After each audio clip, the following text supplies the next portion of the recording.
Hey yo, it's time to roar, get loud, let's ignite. Jeremy B in the house, we keeping it tight. Every weekday at 11, we ready to ride. Lions Talk Live, come and join the pride. Waking up early, it's that morning grind. Tune in to the show, leave the troubles behind. Jeremy B's the king, with the voice like thunder. Every word he spits, it's a lyrical wonder. Got the lions around, sharp and fierce. When we hear one pride, you can't help but feel your heart pierce. Talking all the topics, keep it real, keep it raw. With a lion's mentality, we're ready for the roar.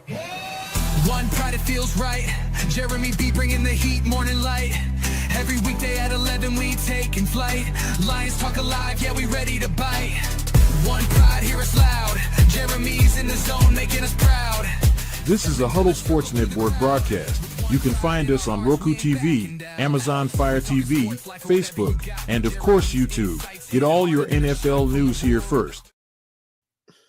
Good evening. It is the NFL Roundtable Talks. We're going live into Twitter, the Huddle Sports app on your TV and on Amazon and Roku. What is that? Fire Stick, they call the Amazon stuff? Yeah. Yep. Twitter and Facebook. And of course, Yep. Jamie, if you want to add Driving to the Chops YouTube, you can. I'll do that, sure.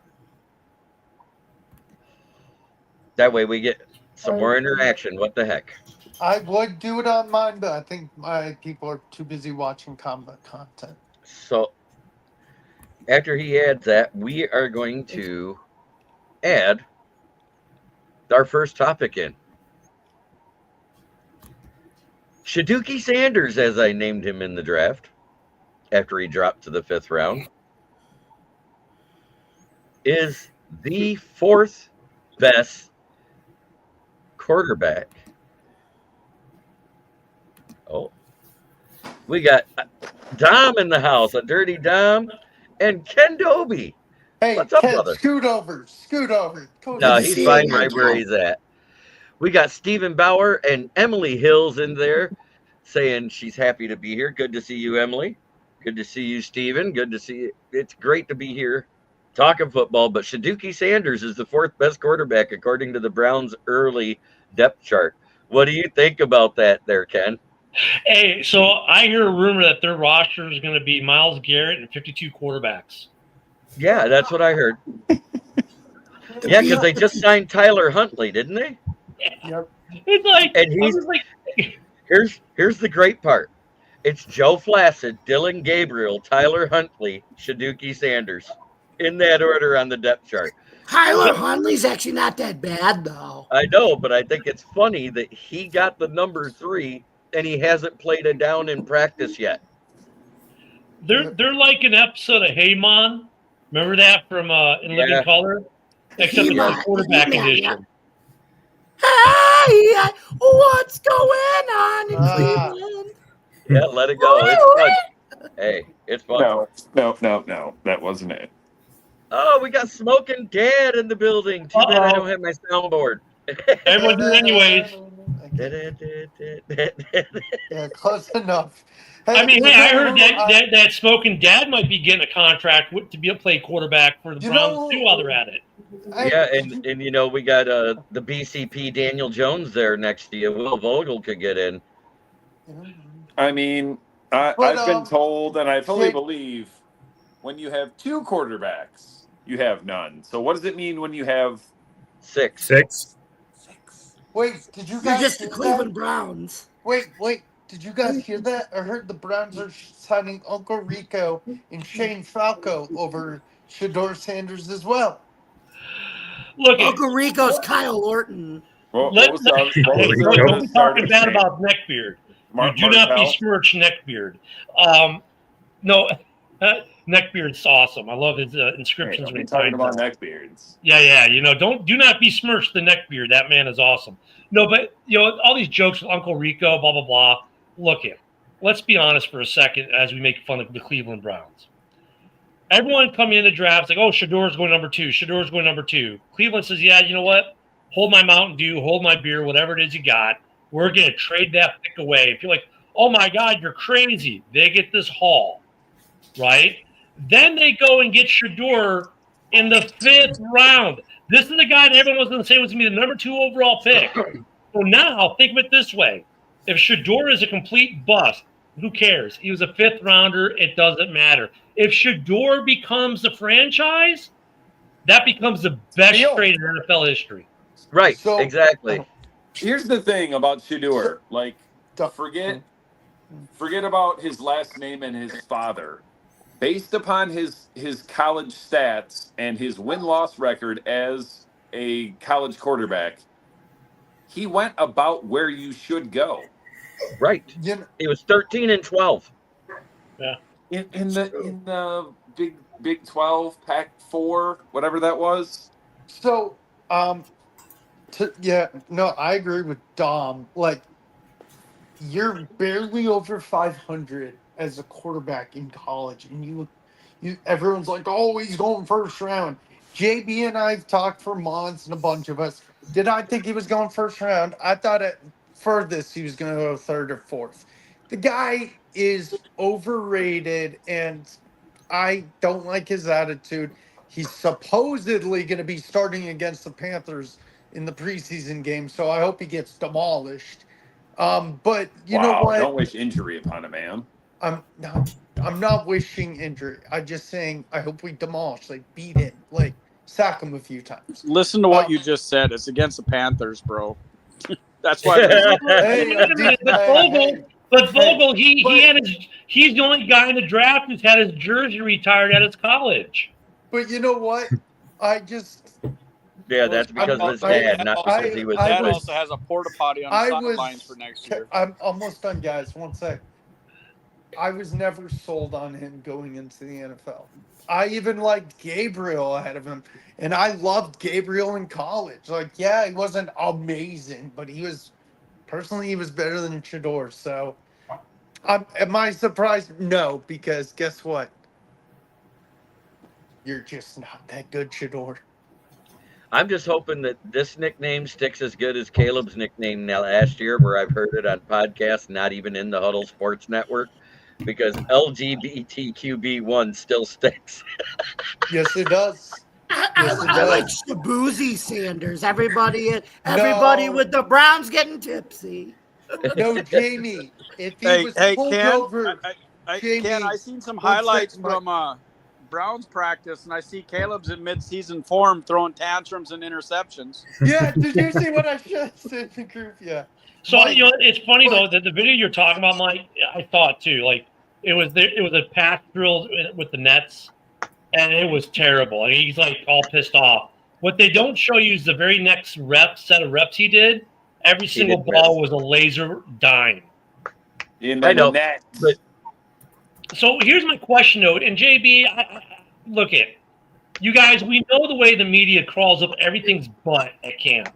Oh my God, so and so's shoelaces were tied differently. It now means this. It means that. I'm wondering how much sometimes, like with this Caleb thing with the net drill here, we're like, let's just fuck with the media.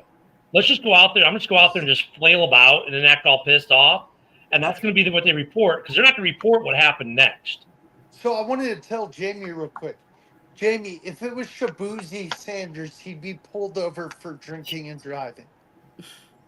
Like Jordan Addison. Exactly. Which leads to our next topic. But hey, Ken, I don't think that really has a lot of water to hold, because Caleb is too much of an egotistical person to where he wants people to know that he's doing good.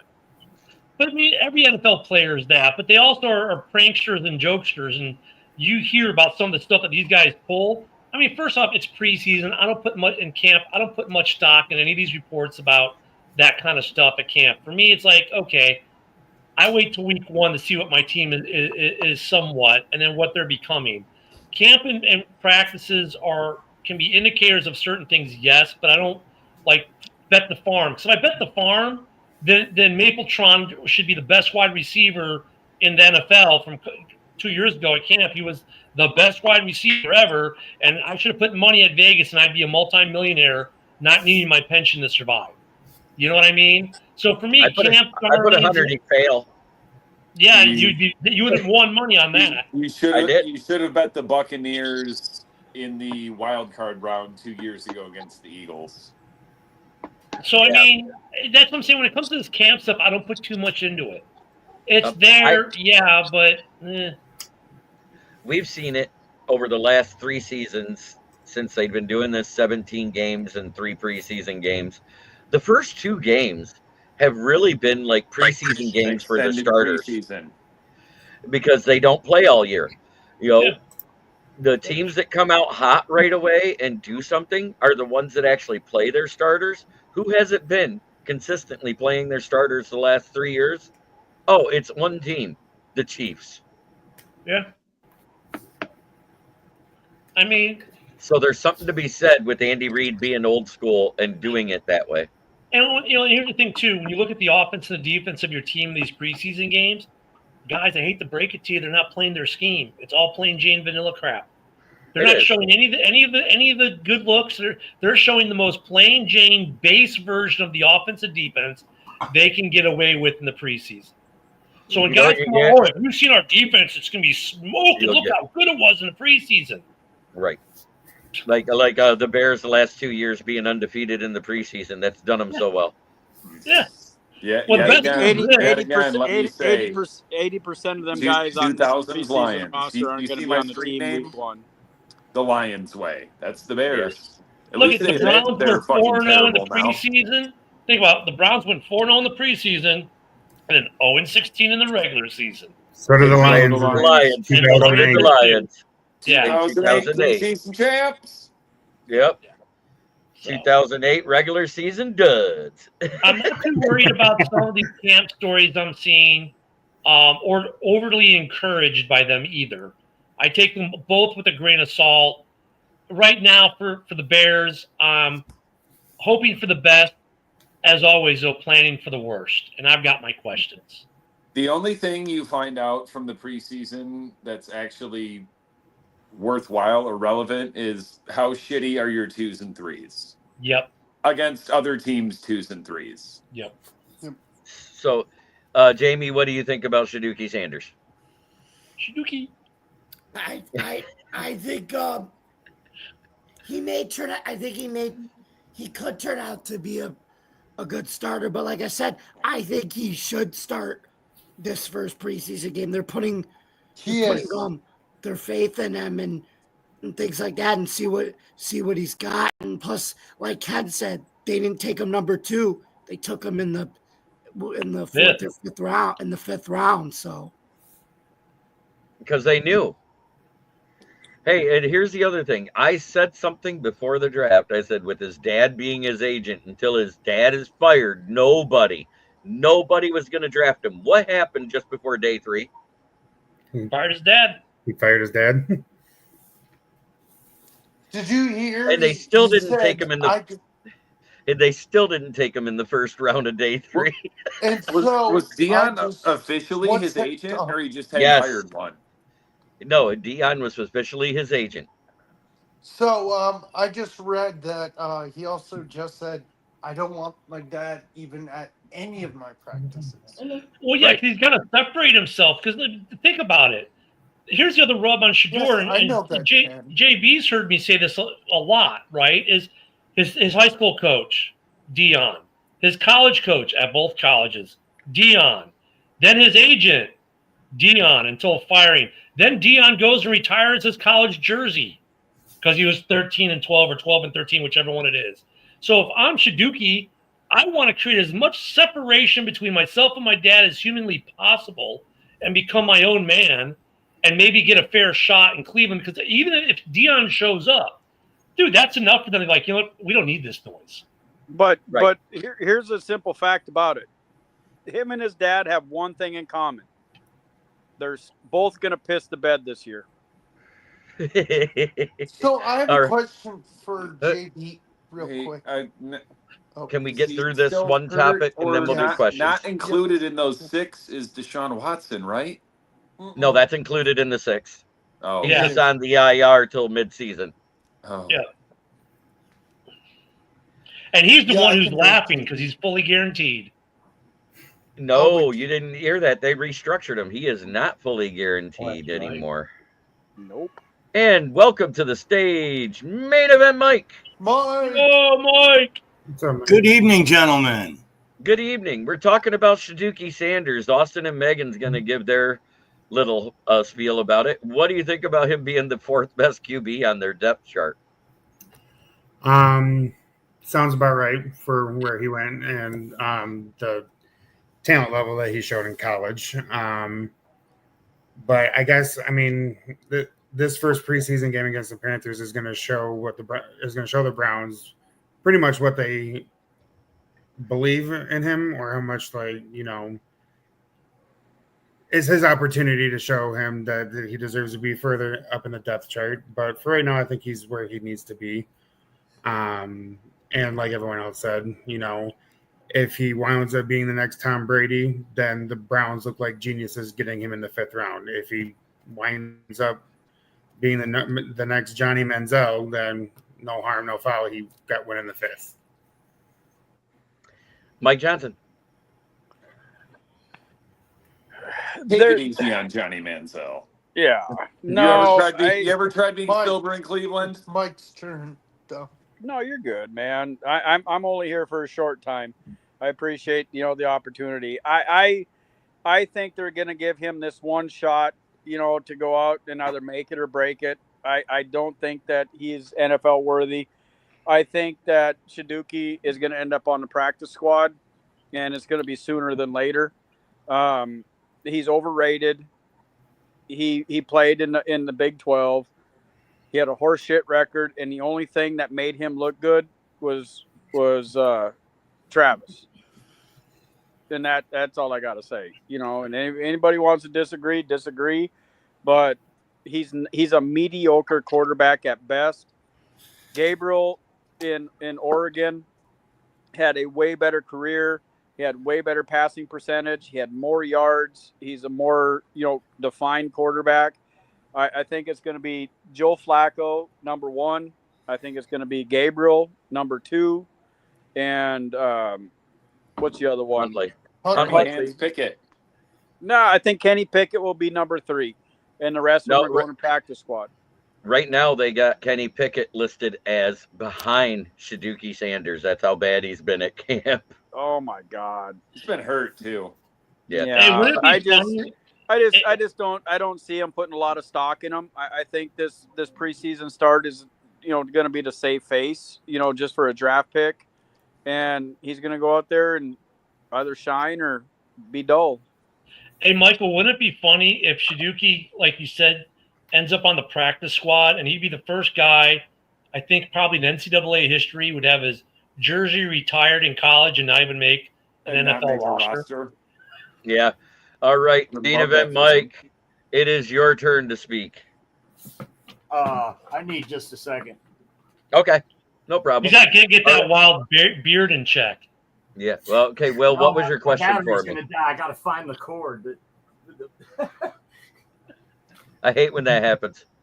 When my cord gets stuck somewhere. JB, any chance you think he gets cut? No. I don't think he'll be cut. At worst, what'll happen is he'll be waived and come back to the practice squad. That's worst case scenario. And I don't think anybody out there wants him. Yeah, with what they've heard in camp. So, JB, you know what I recommend? I think he should go to the school of Nate Sudfeld Clipboard Holding. Yeah, because then he can learn that proper glare angle for Flacco. Exactly. Great minds think alike. See, guys, JB and I have some. He does. But anyways, my personal opinion is Shadookie will be Shadookie. Shadookie. He wasn't shit in college. He won't be shit in the NFL. Anyways, main event, Mike. Yeah, I don't know. I mean, I'm not so sure I agree with that. You listen to this Mary Kay Cabot. She's the official Browns reporter. And the reports out of Cleveland are that Dylan Gabriel is the one that's struggling. Okay. And no matter how good you were in college, whatever, you're not going to be any taller than 5'10", period. The fact that they put a 3rd round pick for Gabriel Dylan Gabriel is going to give him a leg up in staying in the competition, even if he falters. But still, Shador Sanders has been looking good, is what they're saying out of training camp. I don't know why we call him Shadookie. Kid's got skills. I mean, he was 13-12 in college. You did not just try to use his record as a plus. He Come did. on, It's Mike. great. He's laughing Come on, about it. Mike. That was a King of Sting moment right there. Okay. Sarcasm. I didn't want you guys to have to dodge it. Mike, I like the beard. All It right. looks good. So my second topic, Jordan Addison is suspended He'll for 3 appeal it. games. He'll probably appeal it, but I don't think he'll win it. No. No, he said before this happened that he would not appeal. Oh, wow. All right. Main event, Mike, how do you feel about this? What was it? DUI? Yeah, Yes. driving under the influence. Actually, his second driving related. He was also his charge his was rookie before he was even against the had his NFL first day of substance training camp. He had a speeding ticket for doing 115. So I mean, I don't know, same old, same old.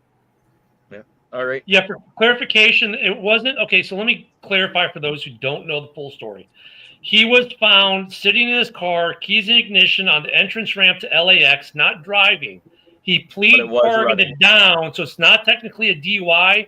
It's like driving recklessly with alcohol or something like that. The official charge is it's still a DUI. driving. If your keys are in the ignition, even if you're sitting parked.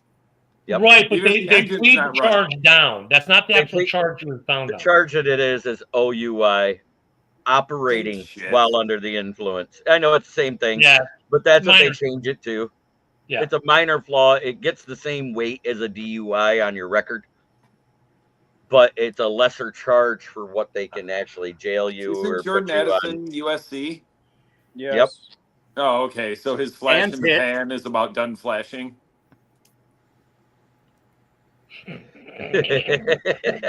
But anyway, that's it. Because some people we thought was popping the pill or something. This all stems from the DUI case, which he was going to take to a jury trial for some reason until he got the plea deal, and then he said, found guilty. yeah, he said prior to his plea deal that whatever the NFL did, he would accept and he would not appeal. So I that's kind of want to hear Mike's take. He's a Vikings fan. yeah, that's just the background of it, Vogel. So you know. Okay. Thank you. Well, Yeah, he said let's hear he's from the up- Vikings fan. Sing your praises about Mac Jones 2.0. Can't wait to hear this. I'm sorry, Ken. It's Go ahead, just I Mike. like hearing Mike's opinion about Vikings stuff. Whatever, Vogel. It is what it is, dude. I mean, if he's gonna own it, he's gonna own it. You know, it ain't no different than Randy Moss punching a cop at in Minneapolis. It ain't no different than any other wide receiver, running back that's gotten in trouble. You know, people make mistakes. You know, it's not drugs, it's not PEDs, it's not performance enhancing drugs. It's not nothing stupid like that. The dude went out and drank. Yeah, he made a mistake. He fucked up. He's going to own it, and he's going to come back after week 3. Our wide receiver core is strong enough, to where we can miss him for 3 games. Yes, he is a playmaker. Yes, he does make plays and does a great job on the field, but we're not going to miss a beat with him not in there. So it is what it is. We're going to sit there and take our lumps like men and move on. And I agree with that, except for the fact that you're going to see a lot more running than passing with adding Jordan Mason into that running back room and Aaron Jones still being there. I think it's going to be just like the last 5 games at Michigan, where J.J. McCarthy throws it 20 to 25 times. But see, that proves Michael's point, though. That's why Michael's point is so dead on in some regards. They're not going to miss him in the first 3 games because they're probably going to do a lot. Look, against Chicago, you want to force Chicago to prove that run defense is better. So they're going to see a steady dose. They were going to see a steady dose of running anyways. And then they were going to not start JJ off week 1 throwing 50 bazillion times. I bet the first 3 or 4 games of the season was going to be run heavy to begin with. So I kind of agree with Michael. He's going to have 30. He's going to have 30 passing attempts. I think they're going to cap him. You're going to see a heavy dose, like you said, of Jordan Mason and Aaron Jones, and then a lot of dump down shit to T.J. Hawkinson and a couple deep shots.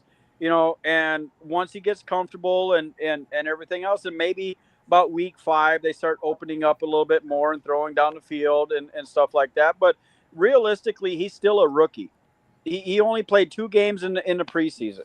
So nothing is set in stone. I am the most optimistic person in the world. I hope to fucking God that he is going to be Tom Brady. Here's the thing. I don't know. As much as I talk shit about JJ McCarthy, if he's above average, like the rest of Minnesota's roster is good, Super Bowl-ish worthy, except at one position, and Cornerback. Mike knows cornerback. Because last year they were one worse than us at passing yardage. JJ just needs to be Kyle Orton, like a certain quarterback had to be last year. Kyle Orton could throw the ball down the field. Here's the thing.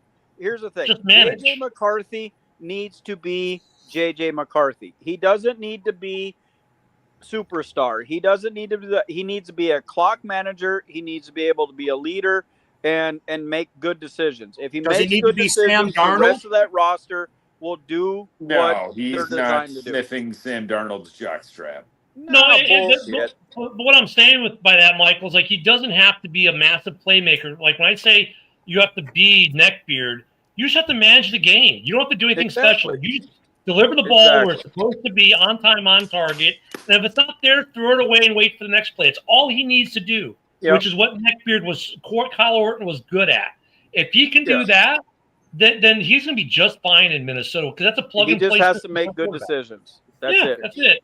But hey, guys, I don't know if JB told you, my wife got into a bad car accident on the other day, and legitimately I have to go help her get into bed. I told JB I was going to hop on for a little bit tonight, and but her back is messed up, her neck is messed up, her shoulder, and then where the seatbelt went across her, she's got a lot of seatbelt burn. So I'm going to go help her, guys, and finish cooking. I appreciate, letting me be on, and I look forward to next week. Yeah, shit, man. Go be a good husband. Yes, I love hearing that. God Sorry bless about you. Your quarterback. God bless you. God bless you, Mike. We love you. All right. I love y'all too. So thanks for having me on, guys. Sorry it's a short night, but worries. Duty calls. So hope you have a good night, and Skol. Skol fuck, yep. Gotcha. I'm confused. I see a Colts logo. Where? This is the Roundtable Talk. No, it's my shirt. There it is. There it is. There it is. I thought he was a Colts fan. I'm like, what's a Colts fan? His point, though, is something that I hadn't thought about. Jordan Addison is a wide receiver, too. He's right. Okay, so is it going to be that big of a deal? And I mean, look at a wide receiver, too, the best around, Devontae Smith, Jalen Waddle. You really think the team is fucked if that wide receiver 2 goes down, especially if you're the Minnesota Vikings, where all of those weapons that he mentioned are at every level of the defense. I mean, you've got JJ over without him. Great interview, right? So that's something I hadn't really thought about. So it was a good point by him. And don't forget, they still got Naylor. They still got Naylor. Naylor was a solid 3 that might be able to. And we know how much better Michigan State receivers are than Michigan receivers. I was gonna say something about Naylor, but I'm gonna wait. I'll wait. Well, go ahead. Go ahead. Do it now. Let's get Austin and Megan. No, it's Austin and Megan. Yeah. Yes, you'll go just before me, Ken. Austin and Megan, what do you think about Jordan Addison being suspended for 3 games? I mean, didn't Rashi Rice get like a DUI or some crap like that? His hasn't been determined. His is a little bit more of a serious situation than what Addison is dealing with. I mean, because Rice caused an accident that. Yeah, it's between like 1 sec, Dom. It's between what Addison did and what Henry Ruggs did. Right. Essentially. So, I mean, like Michael said, it is what it is. It seems like it's the run of the mill lately with NFL players, especially the younger ones. I mean, granted, he wasn't driving; he was asleep or whatever. But the possibility of what could have happened is still out there. But I think this is his learning lesson as a young player in the NFL. So he'll take his suspension, kind of like different situation. But last year with Williams getting suspended for the illegal weapons possession or whatever, different-ish situation, but he was suspended. He's younger, so I think it's a good learning experience for him. But definitely, and it's a good kind of platform for what we might expect come when Rashi Rice's suspension gets brought down. I'm expecting it to be a little bit more severe by the NFL. I'm gonna guess he's gonna be suspended roughly around 6-ish games. I saw it 4 to 6 immediately. That's where I was at. Just because J-Mo was gambling, nothing ended up happening for him having a gun. Yes, but correct. Yeah, so learning point, it's a learning opportunity for Addison, and I think he'll come back from it. All right, Jamie, what do you think about it? I really like Austin said, it's a lot of good teaching for Addison to learn from. I think he's a really, really good number 2 receiver, and to be an NFL receiver, you have to know how to be a good number 2 or number 1 coming from US wide receiver U at USC. But anyway, it's not wide receiver U anymore, but that's my opinion. I think wide receiver U is LSU, but it's they're LSU, number then 2. Clemson. Okay. But anyway, it's just a good learning experience from him, and great player, and like I said, it's a plug and play system, and Kevin O'Connell really knows how to tailor his offense to whoever's in the room. Gotcha. All right, Dom. Wasn't Jordan Addison a first-round pick? Yep. Yes, he was. Okay, so he signed roughly a 3 or 4 year contract for $4, $5, $6, $7, $8 million a year. 5-year deal. 4-year deal with the 5th-year option. 4 with the 5th-year option. Yep. Even Mr. Irrelevant has enough money to get an Uber. A first-round pick, you should probably have a chauffeur. So wait, he was sitting in his car, passed out, or just sitting in his car? He was passed out. In his car, Charles Rogers blocking the on-ramp to LAX. Yeah. The thing is, most of these guys, pretty much all of them in the vast majority of pro sports, since most of us were children, other than, I don't know, Bill Lambier, Johnny Manziel, and a few other guys, most of these guys did not grow up with money. So I'll allow you that, you have all this money and all this freedom and you're a pro athlete and blah, blah, blah, but just be smarter, because he knew even when you're drunk, you know that you're not okay to drive. So don't even get in your car, let alone drive to somewhere and then pass out at the wheel. I mean, worst case scenario, you want to leave the club or the bar or whatever, okay, lay down in your back seat in the parking lot. And not have the keys I've in the been in ignition. that situation, and the cops have showed up, and they come and knock on the window, and they're like, "What are you doing?" And I'm like, "Sleeping it off." And they say, "Thank you for being responsible." Right. As long as your keys are not in the ignition, they don't screw with you. Right, exactly. So I'm screwed. I'm screwed. And the thing if I have my cell phone on me, in his situation, that is my keys, and there is no ignition. You have a lot more to lose. Then you don't sleep in the driver's seat. That's basically the lesson he's trying to give here. When self-driving cars become prevalent, and they will, when they become prevalent, will it be against the law to be drunk in your car that's driving you home, I wonder? I don't know. Every NFL athlete's going to have one when they come out of college. I mean, I don't trust computers 100% whatsoever, because AI told me the other day that the Lions beat the Seahawks in that playoff game. Yeah, because the headline went out 30 seconds before the game ended. That's why. So if you drive a Tesla, because your phone is your keys, do not sit in the driver's seat to sleep it off. Back seat Right. only. That's your Back PSA seat or for the the show. or the passenger Yeah, seat. plus it'll look way cooler to people that you pass on the freeway when there's no one in the front seat. Yeah, just because you have self-driving mode on your Tesla Model 3 Plaid does not mean it can drive you home when you're drunk. Right. Like I said, whatever. He's a USC receiver, so I'm not worried about it one way or the other. Hey, Dom, you know what that reminds me of? Dwayne Jarrett, more DUIs than touchdowns, 2-1. Dwayne Jarrett. Jeez. Oof. Yep. Kelvin Benjamin. So, Ken. Wait. Oh, wait, no. I got to get Will's take first. It's Will. Will. JB nailed it on the head earlier. He's going to have to learn from this. And it's mature of him to not appeal it because he knew he was in the wrong. But like JB said earlier, it's going to be Josh Naylor who's definitely taking the number 2 job when Addison's gone because Naylor had a good year last year. I think he had like 6 touchdowns.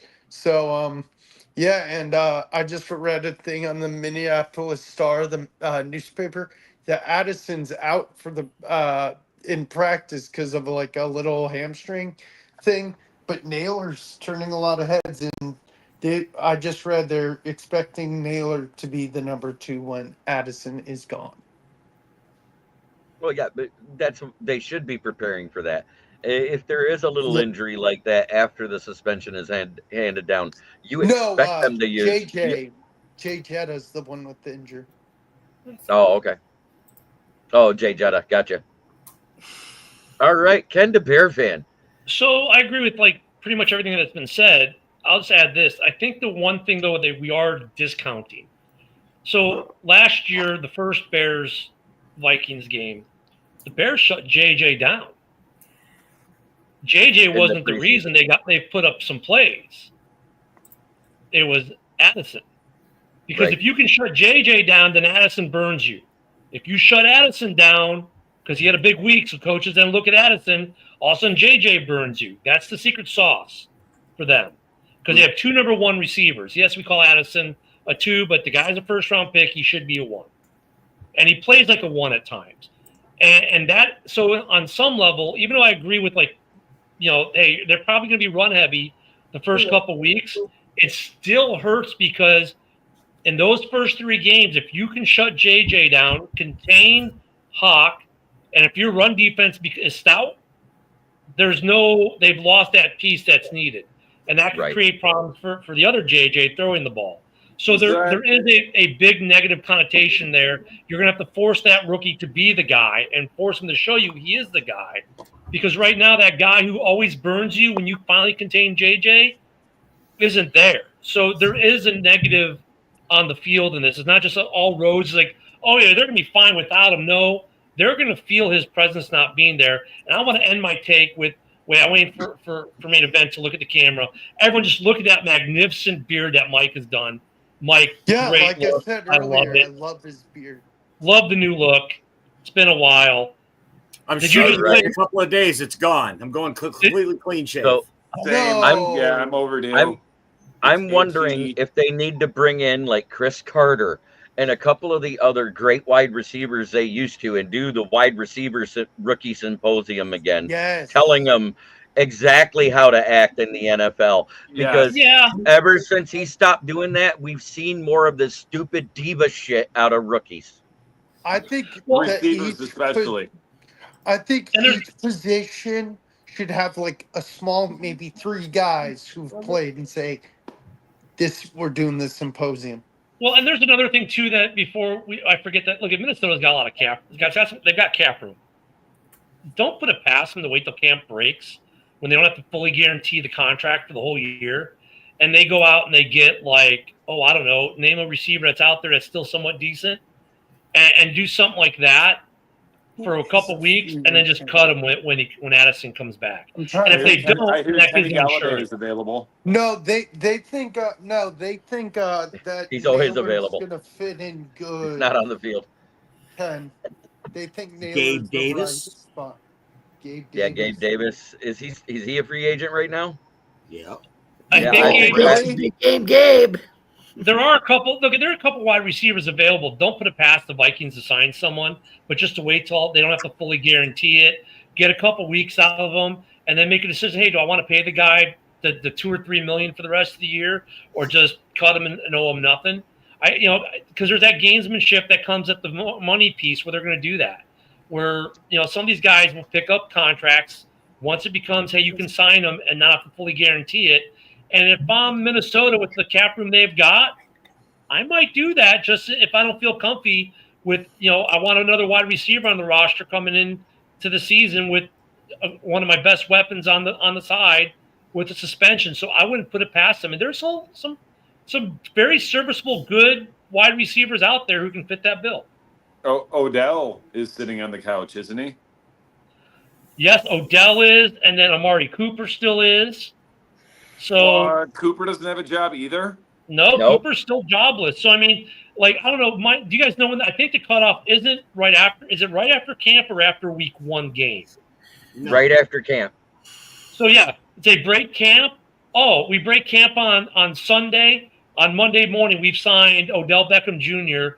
to a 1-year, $5 million deal. He plays the first 3 games. They're like, oh, Addison's back. Deuces. Bye. What Exactly. you got, Jaden? Deuces. I love that song. All right, Didn't next Cooper up. just have his best statistical season ever with the Browns like 2 years ago? Who? Yeah, and then he did. Cooper. And then he did diddly squat on Buffalo. He always pissed me off because Cooper, like for 2 weeks at a time for multiple years, he would look like a top 3 receiver in the NFL, and then he would just fucking disappear. That's why I'd sign Cooper. Here is the reason why I wouldn't sign Cooper. Since he was drafted in 2017, what does he lead the league in? Drops. He's the Eric Ebron of wide receivers. Wow, don't put that on Eric Ebron. Wow. I mean, but look at JB though from a Minnesota perspective though, you sign him after camp, and if he's still the drop-o-matic, you can cut him, no harm, no foul to your cap long term. That's why I would do the same thing, but go Odell Beckham Jr., who has more to prove and less miles on his legs. No one has less miles on their legs than Odell Beckham Jr. Well, that's because Odell spends so many time on the operating table getting them fixed. It's just like Kenny Galladay. Kenny Galladay is available because he's never available. Yeah. What's next, JB? Wow. Well, what we not finna do is speak poorly about Kenny Galladay.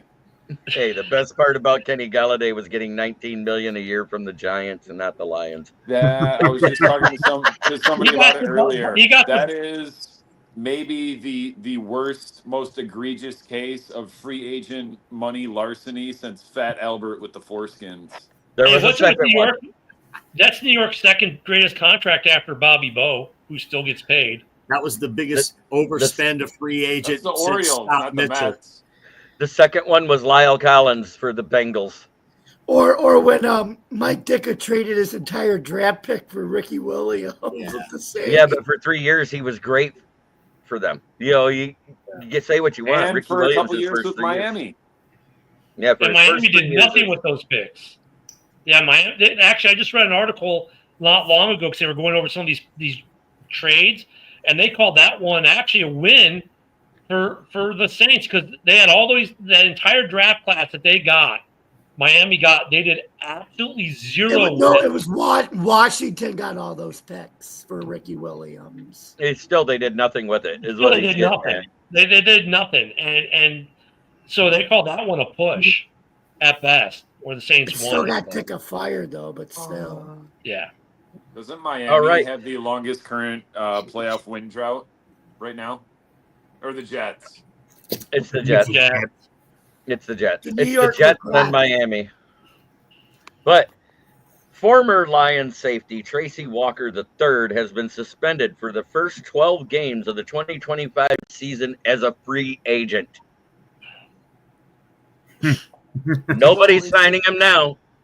I don't think anyone's going to sign him anyway. He signed with somebody last year and never got on the field. Right. It was the 49ers. It was the Niners, the 40-winers. And they had injuries and he didn't make the field. And they lost a lot of people in free agency this year, too. It seemed like that he should at least be rostered there. But soon to be retired, Tracy Walker, I think we can start to refer to him as. Yeah, I think the only way he gets a contract, it's week 12, someone needs someone, and, your suspension's up. Yeah. One rumor is he had something to do with the Class A Guardians gambling scandal, but that's not founded. I don't believe that. I also totally believe that. So what I was going to say was real quick. I know we have an order to go, but I was going to say, I didn't expect him to be signed anyway.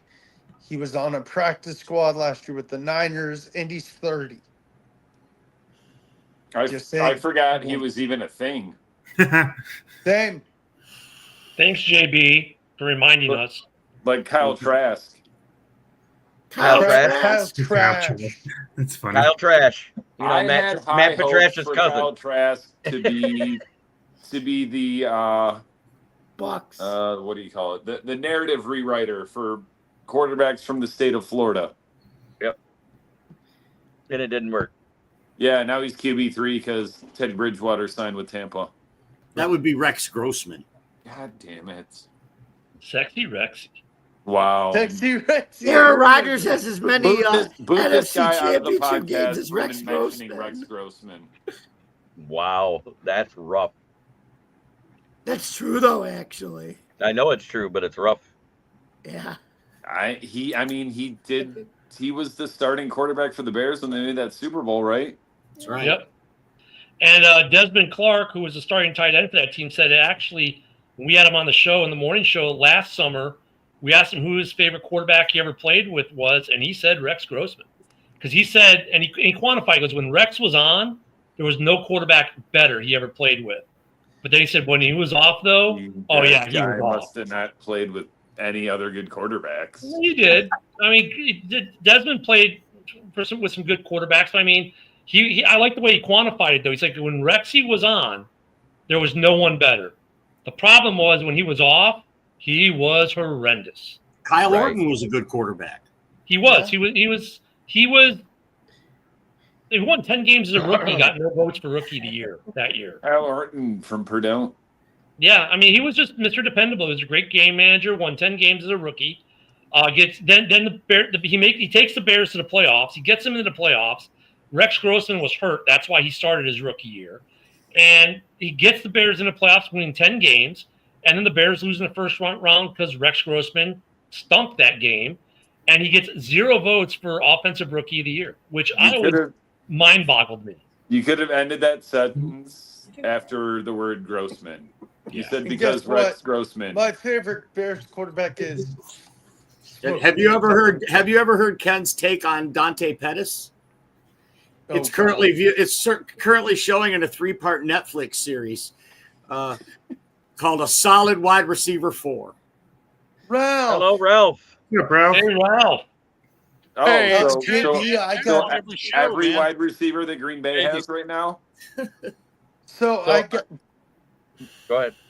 I was going to say, JB, I got to go in 10 minutes, but I'll wait till we do our teams. Okay. Well, why don't you just go ahead and talk about your Panthers real quick, and then you can bounce and tell people where to find you tonight. Well, I'll stay for the last 10 minutes. Okay. Well, I'm going longer than that because Ralph just got here. I got to get his take on the news today. Dom, what do you think about Tracy Walker? Like I said, didn't even realize that he was still a thing. We let him go. He was decent for us, and he went and got more money than we wanted to pay him in free agency, and apparently has not done anything with it since then. I did want to say one thing about Will's Panthers. When I saw the video the other day of Bryce Young and the Make-A-Wish kid, I couldn't tell which one was which. That's horrible for you to say. Just based dark. on height, that's all. That's dark. I like Bryce Young, and I've been rooting for him since he got drafted, and I'm so glad that he saved his career. I like Bryce Young. I'm okay. That's terrible. Just like I said, only based upon height. Jamie. The Tracy Walker suspension, what do you think? Wait, Tracy who? Yeah. There you go. That's Tracy Morgan. This is the third the Lions have had with the last name Walker. The second one with the first name Tracy. No, wait. Tracy Morgan. Dumb. It's Tracy Morgan. Tell him straight. No, it was Brian Bracey Tracy. I guess Jimmy has All nothing. right. Austin and Megan. Well, I mean, there's not really a whole lot to say. I didn't even think he was around anymore. When I saw he was in the topics, I actually had to Google to make sure I had the right one. And I did. It was the one I was thinking of. But I mean, at this point, he might as well just call it a career. He's 30. He's not going to get signed. I mean, he wasn't going to get signed by a team anyway. No. But now the fact that he's out for over 50% of the regular season, he's definitely not going to get signed now, no matter how desperate a team is. So, I mean, he should. What about you, Megan? What do you think of Tracy Walker being suspended for 12 games? Do you feel the same way that Austin? When Austin said that, like, you had to look him up, I was like, who? And then I was like, oh, it is the right person, right? But yeah, with him being suspended, I agree. He's not going to get signed because no team is going to want him. When the suspension the countdown for the suspension doesn't even start until after the cuts for the 53-man roster on the 26th. Right. Main event, Mike. I think it's a non-issue. I mean, what a joke. You're suspended for 12 games. You don't even have a job. Like getting laid off before you get hired. On your day off. Next. Tracy Walker, Tracy Morgan. A quick quiz for you Lions fans in the chat here. What was Tracy Walker's rookie number? 21. Nope. Maybe. Damn, Mike was quick. I'll give you a hint. I'll give you a hint. He was drafted as a linebacker. So it was like 40 or 50 something? 54. No, not 54. But it was in the 40s. Okay, since you first said it, it was in the 40s.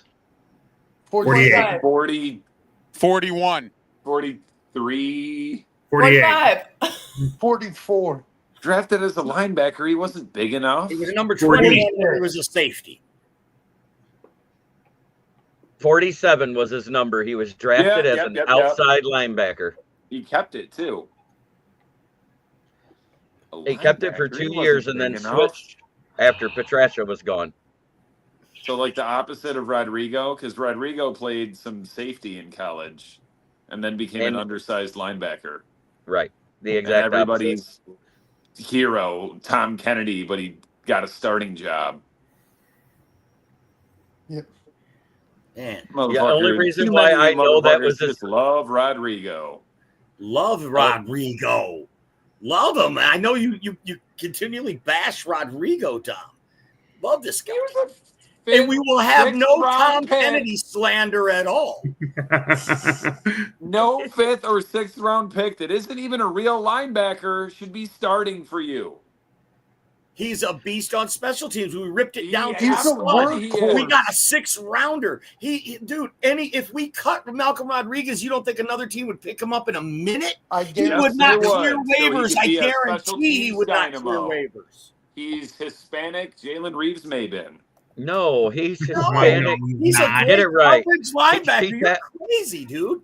He's Hispanic. Was out. He played so much before he got hurt. He was playing great, covering backs out of the backfield, covering tight ends over the middle. He's big enough to cover the tight end, because our linebackers have been a bottom 5 unit for 20 years. As a depth linebacker, a 6th round pick that the fans love, you can't beat that guy.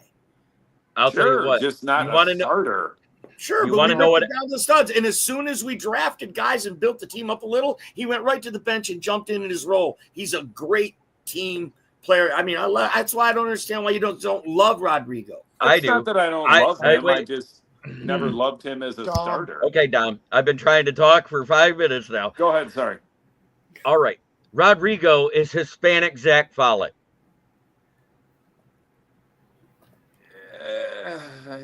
I have to agree more than I disagree.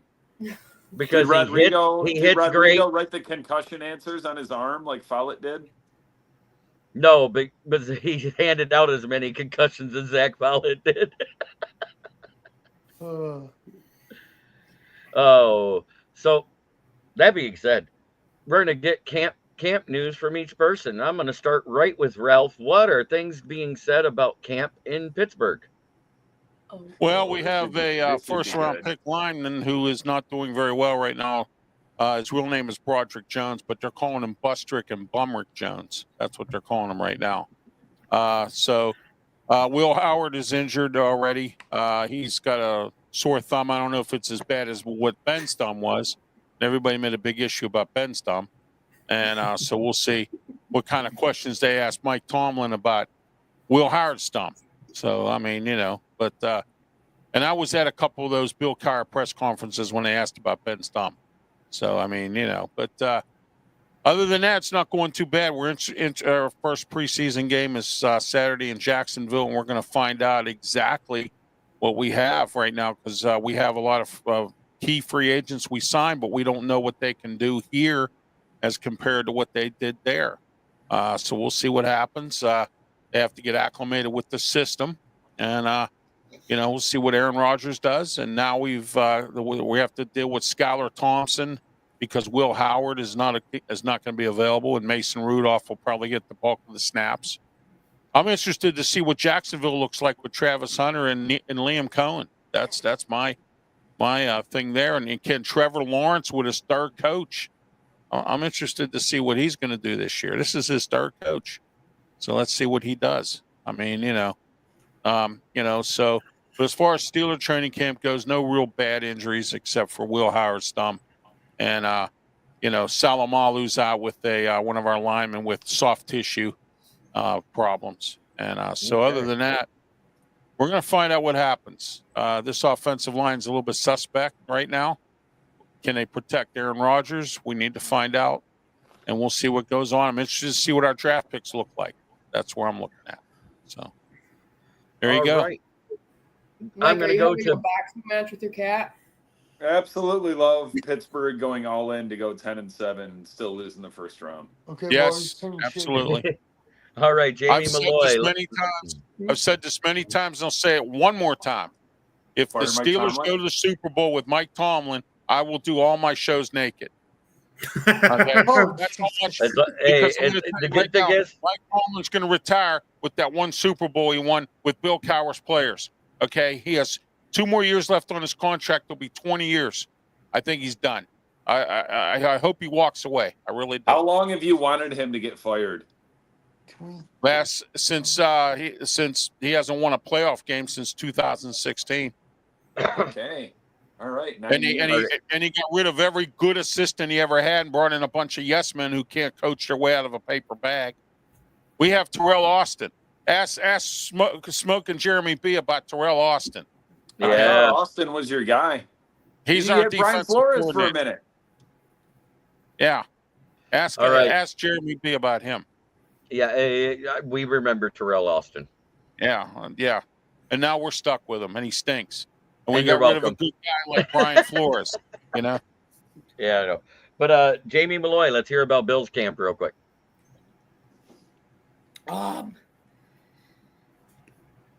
Not too much. It looks like Josh is still Josh.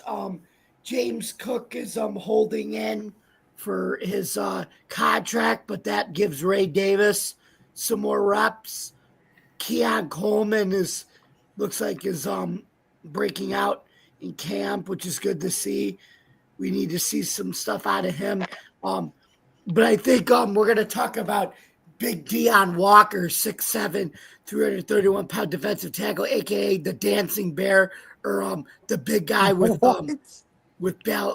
the big ballerina or the big guy with ballet shoes on his feet, they call him, because he's 6'7", 331 pounds, and most guys will just like thump their way to the quarterback and the D lineman, but he's so athletic at 6'7", he just goes like he's very light on his feet for a 6'7", 330-pound defensive tackle, and he's gonna hopefully help shore up the D line and the entire defense, which is what they upgraded on this year.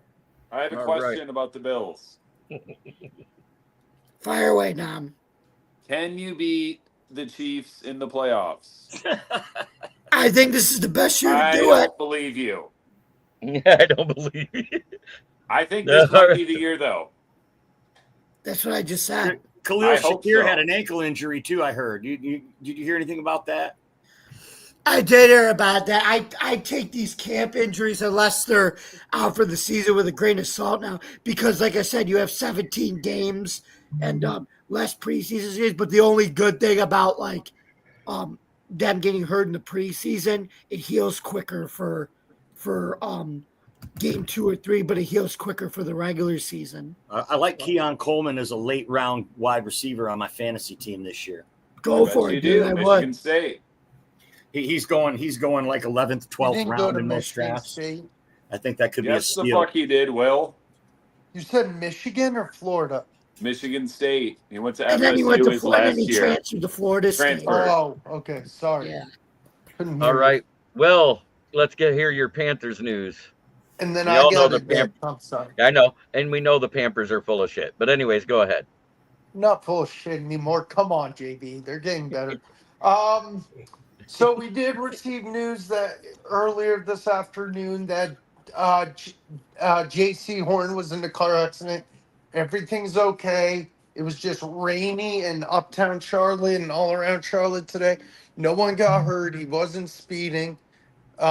He did have to get stitches and he sat out practice, but he's fine. No crazy other injuries. They looked really poor against the Browns in practice. There were 3 false start penalties, but on either Tuesday or Wednesday, Luther Ransom has been playing really well for us. Didn't J.C. Horn get the biggest corner contract of all time? I don't know why. He's a one-time Pro Bowler. I don't know. Son of former Saints wide receiver Joe Horn. He's not. I think it's his nephew. Yes. Nephew. Sorry, nephew. Yeah. But I've got to run. Thanks, All guys. right. Thanks, Will. So shout out your channel real quick. WVogs18. I do comic books, but I'm also here on Wednesdays and Fridays, most importantly. We like Chuba Hubbard. Yes, I do too. Y'all have a good one. Have a good one, Bobby. Thank I you. will. All right. Have a good And one, the Bears Will. fan. Let's hear about the Bears camp. So, really, I'm like, I don't put much in the camp with all the clicky baity stuff and everything else. We got joint practices starting with the Dolphins leading into the game this weekend. And to be fair, I'm more interested in a Dolphins wide receiver this week than I am the Bears, because I have a personal stake and interest in it, because my buddy's son is an undrafted free agent rookie for the Dolphins. So I'm more interested to see how A.J. Henning's going to do versus anything else, that I want A.J. to make the squad.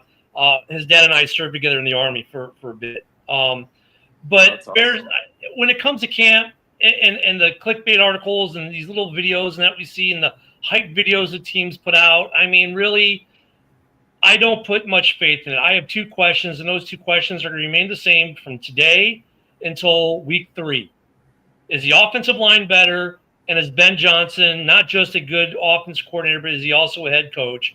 Or is he another Mike McDaniels who's going to, and I say McDaniels because I call that man the franchise killer. The answers are maybe, and you hope so. So he Mike killed McDaniels Denver and he killed the Raiders. And I hope Ben Johnson is not that. I hope Ben Johnson, you would think, just on his offensive play calling ability, should make this team better. But now, how is he as an offensive head, or as a head coach? Because like Vic Fangio, probably one of the best defensive coordinators in the history of the NFL, sucked ass as a head coach in Denver. That's 70% of coordinators as head coaches. So those are my two questions coming out of Chicago. And like, yeah, some of the stuff's encouraging how Ben's like holding their feet to the fire, which, you know, was the complaint last year. We want accountability. Well, you're getting it now when he kicks the first offense off the field because he's not happy with something they're doing. That's what separates an offensive coordinator this guy, from a good head I don't think I've ever talked to you or been on a podcast with you before, but I'm going to tell you something, and I feel bad for you, but it's 100% true. The current Chicago Bears are the 2000s Detroit Lions. Well, we've done a few pod shows cast on this very forum together, but you heard me say that? I can't remember if I've heard you say that because the last time I saw you was probably a month or two ago. I can testify that Dom called that one a long time ago. He might have. I mean, like I said, I don't remember. You may have said a way to go. You seem like a cool dude, so I feel bad for you. No, I mean, look, don't feel bad. Like, look, this is what I've said about the offensive line. Go back and look at the 2000s Lions. If the offensive line is half as bad as it was last year, this offense has the firepower to put points on boards. Okay? If Ben Johnson is a decent head coach, it will be better than the 5-win season we had last year. If everything is like the Adam Ranks of the world and the guys who are drinking the Kool-Aid by the gallon is true, then look out. So, I mean, the personnel, they have the talent. Every team in this division has talent, and a lot of it. It's just these are the questions, and every team in this division, I think there are legitimate questions that they have to answer. And for the Bears, their two questions this year are: did you adequately fix the offensive line, and is Ben Johnson going to be a good head coach? Because everything they've done in the offseason, to me, has been a step in the right direction. You got the offensive-minded head coach. You went and you got a good DC who's proven in this league. You've got a lot of good coaches with him. So on paper, it looks like they did the right thing. Let's see how that happens when the games start to happen for real. You will get a little bit of that. You can get a little taste of that in the preseason with the coordinators and the head coach, a touch, but not much. And then with the personnel, we're not going to see that offensive line till week 1. Right? So those are my two big questions. If those questions are answered in the positive, it's going to be fun. If those questions are answered in the negative, then maybe you're right, Dom, 2000 Lions. You know what? The Bears might surprise some people, Ken. We don't know that. I think they will. I believe they will, too. Ben Johnson, I believe, could probably be a good head coach in this league. And we'll see what happens, you know. And Ralph, that's where I'm at. Take into account also the changes on the offensive line. They didn't just bring in some bums. No. That's Joe Tooney, True Dahlman, they didn't and bring in Jonah one Jackson, a former Pro Bowler himself. So, I mean, they made significant upgrades to the weakness of the team. And I think no one plays 12 personnel more than Ben Johnson, and drafting Colston Loveland fits right in there with Cole Kmet. And to Ralph's point, this team could be dangerous. And that's the thing. I don't want to, as a Bears fan, because last year I thought, man, this is a quarterback's wet dream coming into the season. Mike, remember me saying it, and ended up being a nightmare. 3 OCs and 2 head coaches later. He still had a solid rookie season with all of that, but you know what I mean? So I don't want to get too caught up in that. And because really, Ralph, I'm kind of with you. Like, for me, if that offensive line is half as bad as last year, notice I say half as bad. That would put them around 15 to 16 in the league, whereas before they were 30 to 32. And if Ben Johnson's a good head coach with the talent on this roster, they could put up 30 points a game. It could be stupid, you know. But I don't want to get myself believing that now would be let down again. Well, see, the first thing that Ben Johnson did was go out and get a prominent defensive coordinator. You know, when you're a new head coach like Ben Johnson is, you have to go out and get some quality assistants. You can't go out and get yes men or bums or whatever. You got to go out and get some guys, and I'm going to use Mike Tomlin guys. You got to go out and get some guys that are, really good coaches that have been in the league a long time. Dennis Allen, man, he's a good defensive coordinator. Stinks as a head coach, good defensive coordinator. Bieniemy's your running backs coach, former head coach. He's a good coach as well. Never was a head coach. And then Randall Antonell, we know he's a good player. Absolutely. Yeah, well, you know what I'm saying. What I mean there. I mean, so when it comes to what I'm seeing at camp right now, I don't really process it as too good or too bad. I'm a little more indifferent because the clickbait media is so terrible. Like the video of Caleb and the throwing thing we talked about earlier in the very next session, his next turn on, everything was a laser dime. So, it's like, for me, the only things I want to see answered out of camp is, and I'm not going to see it because Jalen Johnson's out with whatever the injury. I'm thinking it's either a hamstring issue or a slight tear, whereas the Packers went and had their guy do surgery. Maybe the Bears are just sit and wait. I'm thinking it could be one of those. And I want to see Brisker, who said he had to retrain his entire nervous system to play after that concussion in week 5 last year. So that's like the only thing to take away from camp right now. That is good. That Brisker's out there playing and he's looking good. That's it. I don't have much else. We'll see more joint, and we'll see as preseason as far as the backups, because the whole Case Keenum and Secret Agent Man, fighting for backup, that's interesting. We actually do have a kicker competition right now, which I like, because Santos can't kick past 53. Kim can kick 55, 57. We'll see how that pans out. I'm happy to at least see the Bears bring someone in to push Santos, because I do like Santos, but I'm happy to see that. And we actually have an honest-to-God position battle at left tackle. They're saying that Kieran is the most improved guy on the roster from last year. Braxton, we didn't expect him to be back at camp. He's been there all of camp. And then you got Ozzie. So I want to see how that progresses, but that's about it. And what's up, Go Pack Go? Good to see you. Hey, good to see you, Vinny. If JJ McCarthy sucks this year, the Bears will finally climb out of last place.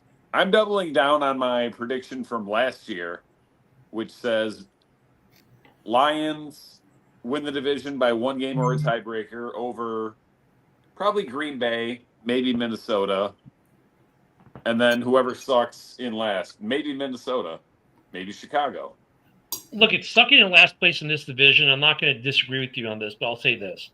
Sucking and being in last place in this division with the rosters that are in this division could be 8 or 9 wins. Yeah. I think separation between first and last is going to be 3 games.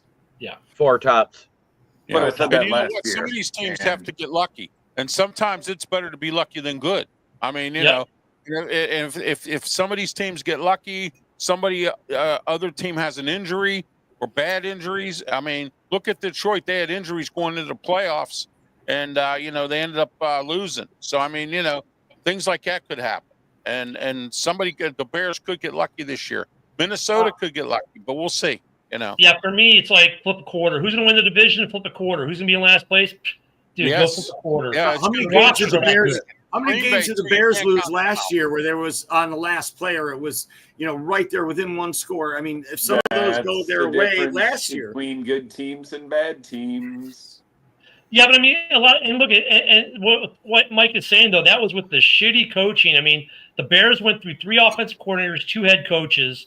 And then you have Mike this year. Like, look, even when we're on head coach number 2, office coordinator number 3, we beat the Packers, and we still end up in close games. So Mike is right. It's like, they were 4-2 going into the game, the Hail Mary game. They were 4-2 going into that game. If that game ends differently and the Bears win that, how different is that season last year?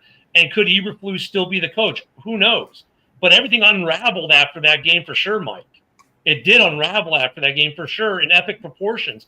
And that's that luck thing, though, too. You get an unlucky play like that, and look how it changes the trajectory of your season. And conversely, look at Washington gets that lucky Hail Mary play, and look how their season changed. Exactly. It's better to be lucky than good. Washington's actually good because they drafted the good quarterback. Ooh. And they have a good offensive coordinator in Cliff Kingsbury, too. Yeah. And look, and Dom, I've made this argument too. If you had flip-flopped that and Caleb went to Washington, I think Caleb would be the talk of the bell of the ball right now. And everyone going, hey, Chicago, everyone told you he should have gone number 1. Why don't you take him number 1? They were, with both those guys, you're damned if you do, damned if you don't. They're both are Heisman Trophy guys. They're both going to be in the league a while, and they're going to be a story And they're going to be a story for years together until one of them either completely busts out or they're just going to be like this story where at the end of their career, well, Jaden got 2 and Caleb got 1 or something like that's going to happen. But if the Bears had drafted Jaden at 1 and Caleb at 2, then everyone would be like, oh, you guys fucked up. You should have taken Caleb at 1 like everyone told you should. Well, here, I got something for you, Ken. You know why the Steelers took Kenny Pickett? I don't know if you heard this story. Yeah, you told us last week. Because he's because of Dan Marino. They didn't want the Dan Marino heartache of everyone screaming and hollering. Why didn't you draft Dan Marino? Because Dan Marino could have took us to it, but we would have about 10 Super Bowls if Dan Marino was our quarterback. Okay, and that's why they took Kenny Pickett, because they didn't want to hear the Dan Marino squawking. And that was the historically worst quarterback draft year of all time. Yes, it was. Yes, exactly. Yeah. Well, we could have waited and still got Kenny Pickett. But 2 Pittsburgh, that's an interesting story, though. 2 Pitt quarterbacks right there. I mean, they train in the same facility and everything. They knew Kenny Pickett really well. And it's not like the Steelers to draft a quarterback in the first round at all. So that was a big shocker in itself. But yes. Yeah, we're going to find out what Kenny smaller hands than Jared Goff. Offense. That's what we're going to find out. It's interesting. Like Ryan's question, do you expect the Packers to be better this year? Well, of all the teams in the North, they're the most static. They had the least amount of high-end turnover in the division. So you expect them to at least maintain. But look, they're a team with questions too. Is their quarterback worth $55 million a year? He wasn't last year. He better show that he was this year. And they did draft a receiver in the first round. Ken, on the last show I was on earlier at 9 o'clock on the 9 o'clock show I'm on. We just had that discussion. Is Jordan Love worth that kind of money? This is the year. Historically, your third-year starting is when you're going to show whether you're worth it. He needs to show that this year. And look, they did do something they haven't done in 2 decades in Green Bay. Drafted a receiver in the first round. How good is Golden? Some say he's he was the best. Some say he's the second best. Some say he was the third best. Opinions are like, everyone's got one when it comes to that, right? So we'll see. But they are the most static in terms of high-end turnover. They didn't lose a bunch of coaches. They kept the same starting quarterback. I mean, they are the consistent team in the division, but they have questions, and that is, how good is Jordan Love? Is he worth $55 million? Is he a true franchise guy that's going to carry him? And what's the answer after Josh Jacobs if he should get hurt? Because last year was good. He did it. But what's their backup plans? And is take a true number one, or are they just happy they drafted the guy in the first round regardless? And let's not forget, last year, the one thing they didn't address this year, and they should have, was their pass rush. Last year, they had the worst pass rush in the league. They did. Yes. So by not improving the pass rush, does that secondary get better with losing Jair Alexander? I don't see how it does. Look, I was on a Packers show before I jumped on here. I just happened to be on there. And they are excited about Dontavian Wicks transitioning from wide receiver to cornerback. And they are just praising it. I'm thinking, Jair Alexander was a Pro Bowl corner, and you're replacing him with a 4th-string wide receiver. I mean, I get these guys are top-flight athletes, and they could probably learn a new position, right? But look, you're really putting a spin on it if you're excited about this. Well, Mike, these are the same guys, though, who said, well, we don't care that Jair left because he only played in 6 games last year. Yeah, in all 6 games he played last year were only 6 games that their other savior had an interception. That is their MO. There's no correlation there, Mike. That is their MO for sure. To praise him and praise him and praise him, and then when they leave, go, he was a bum anyway. They ran Aaron Rodgers and Brett Favre out of town the same way. It's Bo Milton that went to CB, not Dontavian. Oh, was it Bo Milton? I'm sorry, of course. Yeah. But their big free agent signing. But their big free agent signing last year, who is the savior of the Green Bay defense, because he had all these interceptions. The games he got interceptions were games that Jair Alexander played in. In games Jair Alexander didn't play, guess how many interceptions he had? And they are super excited about that 5'11" 4th receiver taken in the draft. Yeah. So, but to answer the question, are the Packers better? By laws, but I will say yes, and only because they were the most consistent. They have the most consistency from last year to this year. So yes, in that department, yeah, they're better. They don't have a new coaching staff. They're not installing a new offense or a new defense or installing a new quarterback. So Second from that year for Jeff Hafley's defense ought to be good. Yeah. So from that standpoint, yes, they are better than last year, but where are they going to fall? I think and I've made this argument, is that they could end up in the basement because they have been mediocrity. Yes, they get to the playoffs every year, but yes, they draft 18 to 24 every year, not getting those high-end blue chips. Whereas all three other teams in the division are getting those better draft picks and are more willing to bring in free agents. I think all three teams in the division will surpass them because of that at some point. And look, as a Packers fan, it's not meant to be a rub. You've had success, but you just haven't found that way to be a successful team that gets better enough to up level. So for them missing a year or two of the playoffs might actually be a good thing for Green Bay. But I think they're in a prime position to be surpassed by all three teams in this division who've added better talent and better coaching across the board. I don't think anyone from the North is a legitimate Super Bowl contender.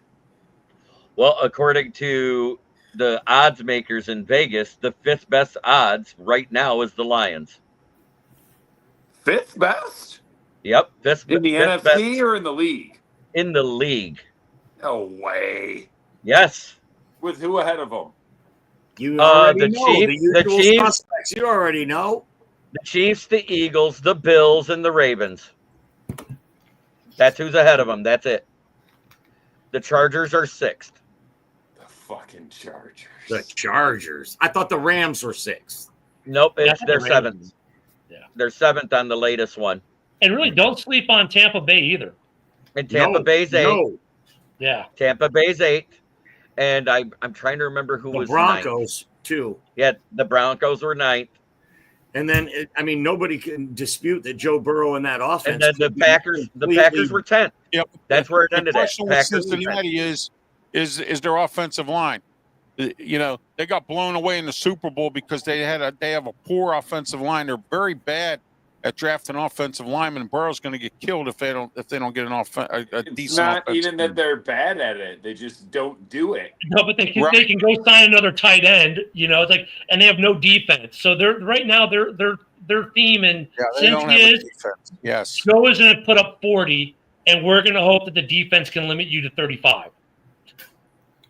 I swear that's what their thought process in Cincinnati must be.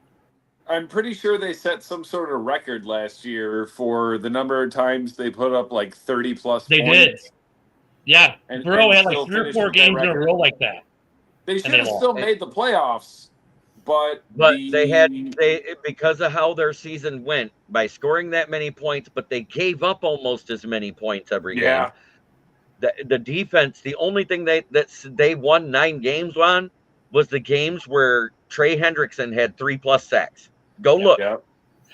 Yeah, when he was out of the game, Jeremy, or he wasn't, he was having a bad game or something, they stunk. I mean, their defense is and terrible. That's why they needed the Broncos to get beat by the Chiefs in Week 18 in order for them to win in Week 18 to get in. Losing Jesse Bates was huge for them. I don't think that gets understated a lot. That was a huge loss to that defense. That was their identity. Right. That back half of the defense gave up more yardage than almost every other safety duo in the league last year because they weren't able to tackle.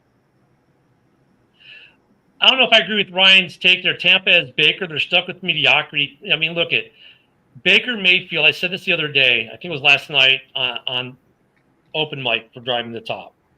Baker is the guy who's the number 1 pick, goes to Cleveland where they're the laughingstock, and they suck. And he brings them out of obscurity into some type of relevance. Even so, it's where he's doing TV commercials as in Cleveland. You got national TV commercials with your team's quarterback. They win a playoff game. And then they do this whole Deshaun Watson bullshit. And destroyed his ego, destroyed his whatever you want to call it, until Tampa said, "You're our guy." And who did they hire that year that they got Baker Mayfield to squirt his QB juice all over him? To be their offensive coordinator and their quarterbacks coach. Dave Canellis is a good coach at that. He was good in Seattle. And he was good down in Tampa. He got Baker moving, and then Liam Cohen picked up where he left off.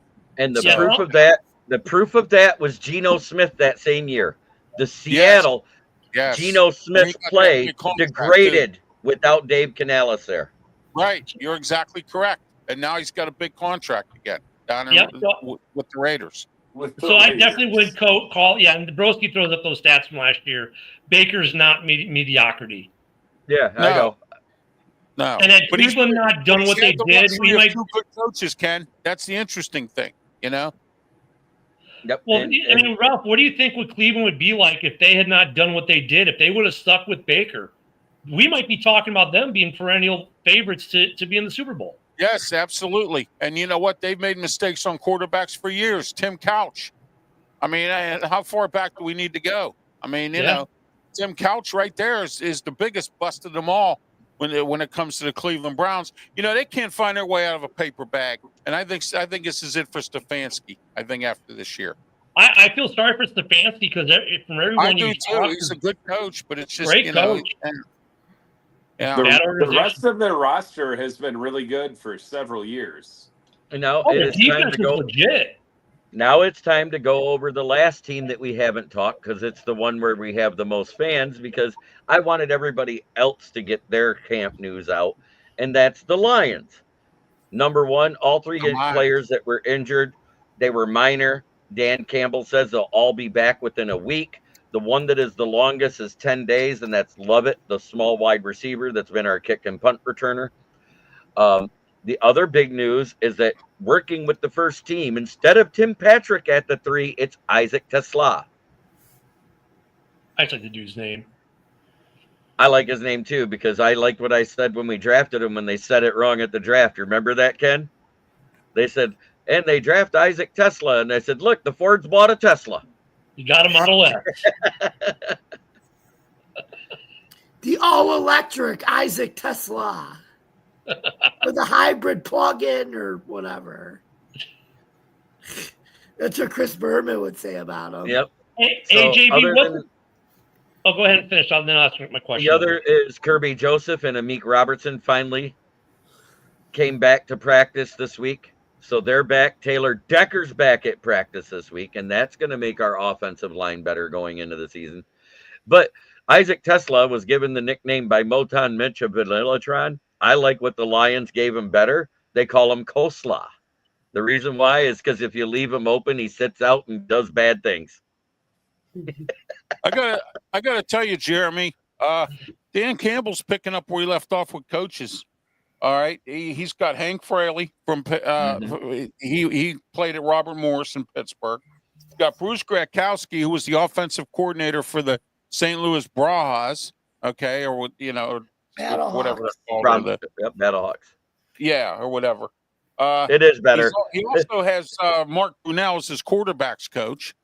So I mean, this is a pretty good staff here as far as and Scotty Montgomery is the running back and wide receivers coach now.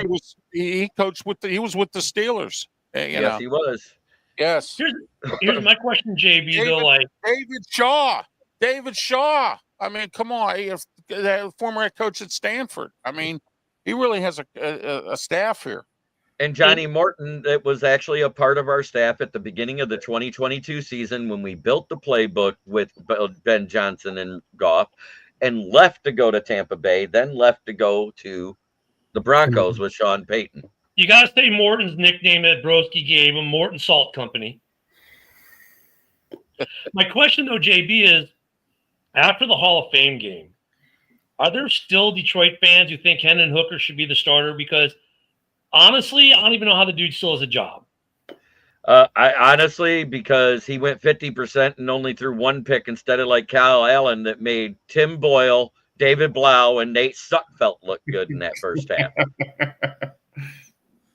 And then you got the Shea Townsend too, former Steeler, on your staff. So, yeah, I'm interested to see if Dan Campbell can pick it up, with this new staff. Losing 2 coordinators. Right. And Calvin Shepard was a part of the staff, and he was promoted from within. And he already said we're going to blitz more than we did, because that was the biggest thing all Lions fans bitched about, the fact we didn't blitz enough. Ever. And Ryan, you're a Browns fan. You can make all the comments about your Brownies you want. Tell us what you agree with or don't agree with what other folks are saying. Some of us do shows consistently about all 32 NFL teams and talk to other podcasters who cover other teams. Last night I was on a show with a podcaster who does the Browns, and some of what I said is actually came from him. So I'm like, you know what? That's a good point. So, and some of us, like Ralph, have been calling football forever, and he has a wealth of knowledge. So, no offense taken. Don't get me wrong, Ryan, but make your comments and let us know what you think we got wrong with the Browns. And trust me, we're more than willing to discuss it. There's nothing wrong. There's a lot wrong with the Browns, and that is that they stink, and they're going to continue to stink because the Browns will be the Browns. Now, I would like to see the Browns start winning when they get their new dome stadium. That's what I would love to see. You know, and I think they will. Yeah. Oh, yeah. Yeah. New dome stadium, pump everybody up, get the team winning. You know, just like next year. You know, the Steelers are hosting the NFL draft. God help everybody there, because public safety is horrible. But anyway, I'm not going to talk about that here. But anyway, you know, they have the draft next year, and you know, so the Steelers are looking to have not only just a good draft, but also to have a good appearance with the city. And then on top of that, maybe even try to, well, I don't hold my breath for them contending for a championship. That's, you know, so. Not if you want your coach gone, you don't.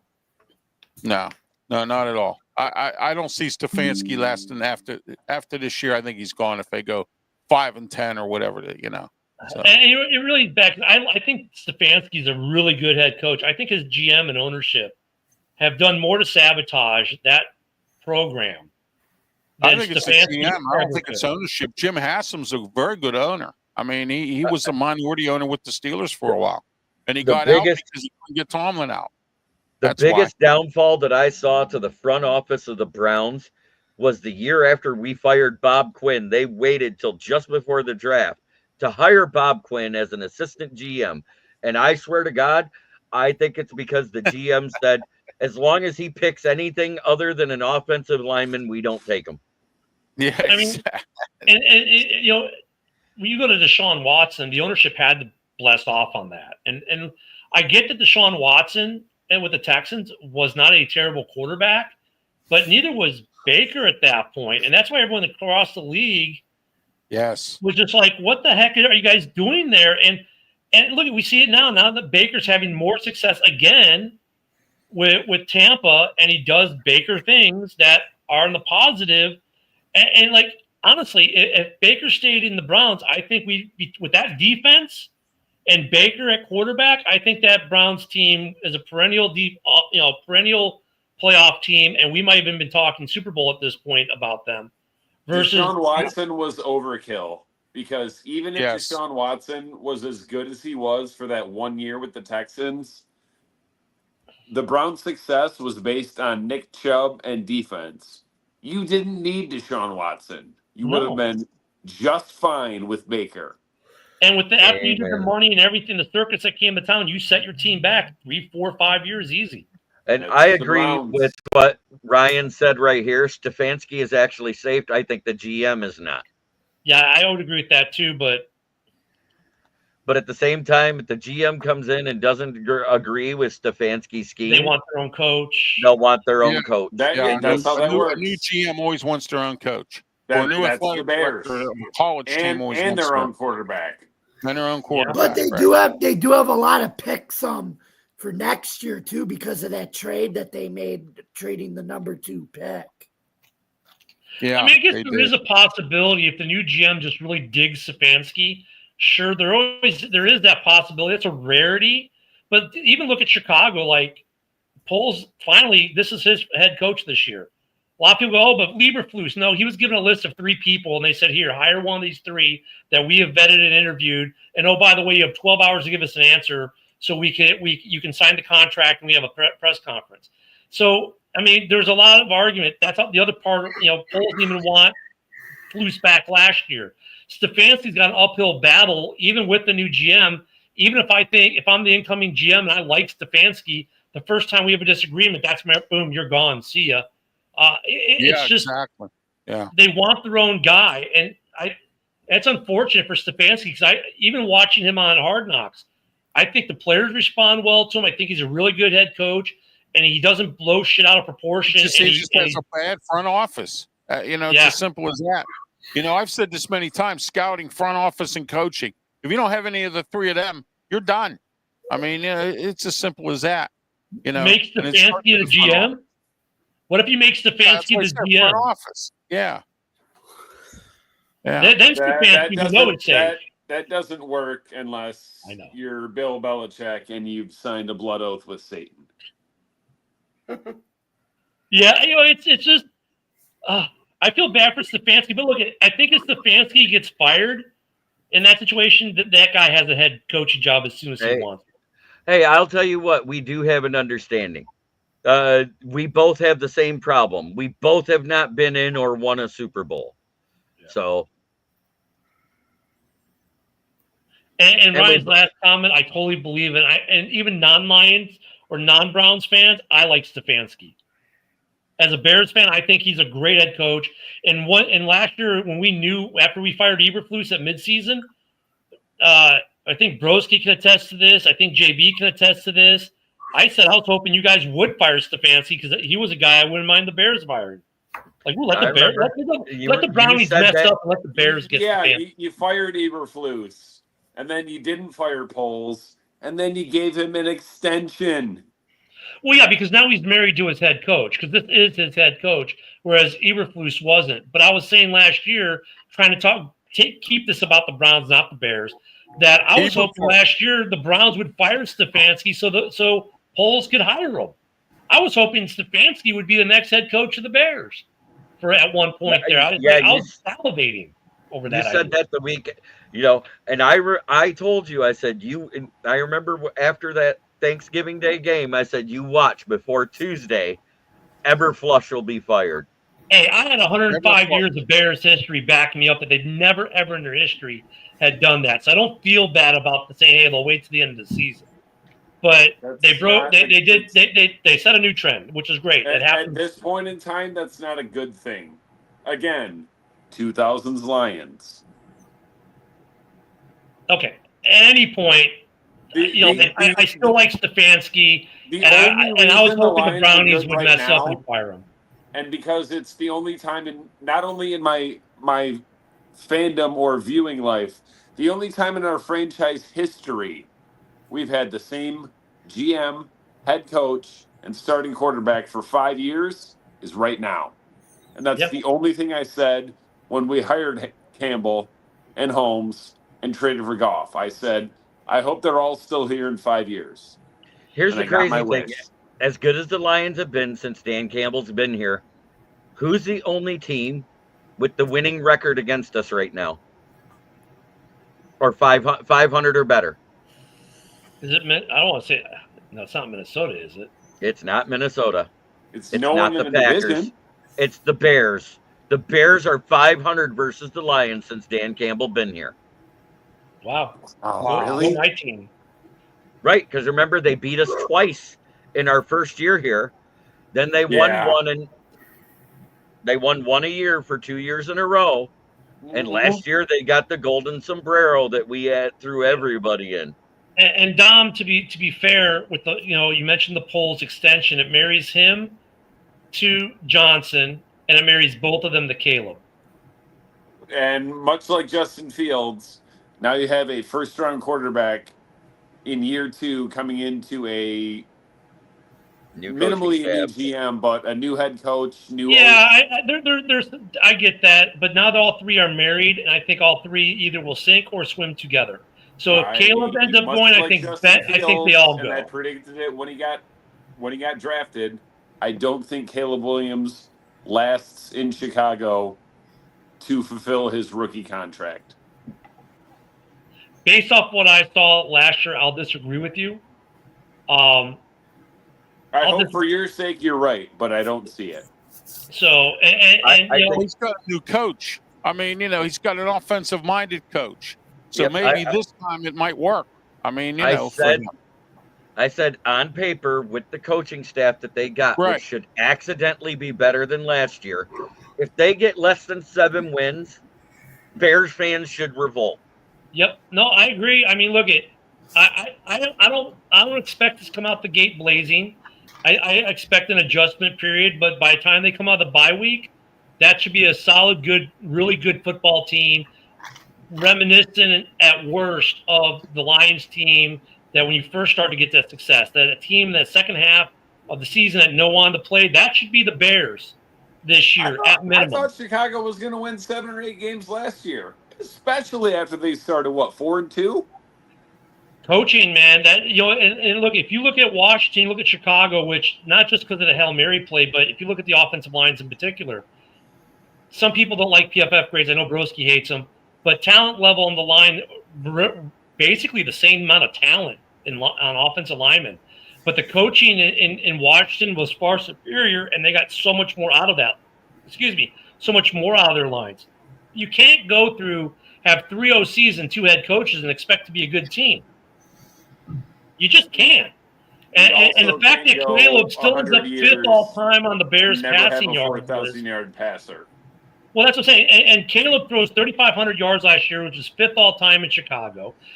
Swift still runs for 950 behind the worst offensive line in the league. I mean, you still get some good, decent individual performance like that makes you go, like I said earlier, if they fix that, look out. This team could be something. If they fix that, that's the question. Did they fix that? And that's when we have to see. Right. Hey, you know what, Ken? You guys got a good staff here, too. You guys have at running backs coach Eric Bieniemy. I mean, my gosh. I mean, he's been around. And then you have Ken Norton's kid in here, too, I believe. Yeah. And you got Allen. You got, Bill Johnson, too.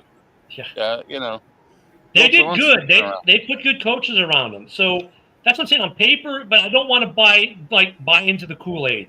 Because last year we got a little burned because they did the roster looked great. And then they had injuries right before the season. The offensive line we thought we were going to have, we never did have.